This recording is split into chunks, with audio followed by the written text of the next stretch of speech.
তোমাদের ক্লাসে যা হয়, আমার এনারে কি আসে জানো? ইভেন্টু আমি নই, এনএলপি করে, এই আরএলপি করে, আমি নই। তোমাদের এত অ্যাচিভমেন্ট দেখে কখনোই, নাহলে কি, যদি আমি হয়ে যাই না, আমার গ্রোথ থেমে যাবে তো। কি বুঝতে পারছো? জানি না কে কিভাবে বুঝলে, কি বুঝলে? আমার গ্রোথ থেমে যাবে তো। আমি তো এই আনন্দেই স্বাদ পাবো। হ্যাঁ, আমি অনেক কিছু জানি, অনেক কিছু পারি, আমার কাছে জাদু আছে, আমার কাছে এই আছে, আমি যোগী, আমি এই, আমি ওই। যেদিনকে মানুষ এই ওই করতে থাকবে, জানবে মারা গেছে মানুষ। কি মারা গেছে? তার গ্রোথ। আর গ্রোথ মারা যাওয়া, মানুষ মারা যাওয়ার সময়। রোজ তোমার শিক্ষা একটু হলেও শেখো।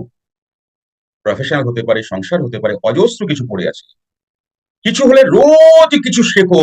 যদি না শেখো না, আদতে এসে যাবে যে অভ্যাস হয়ে যাবে, আমি আর শিখবো না, আমি সব জেনে গেছি, তুমি মারা গেছো। কোনো লাভ নেই, বেকার অন্ন ধ্বংস করছো এই জগতে।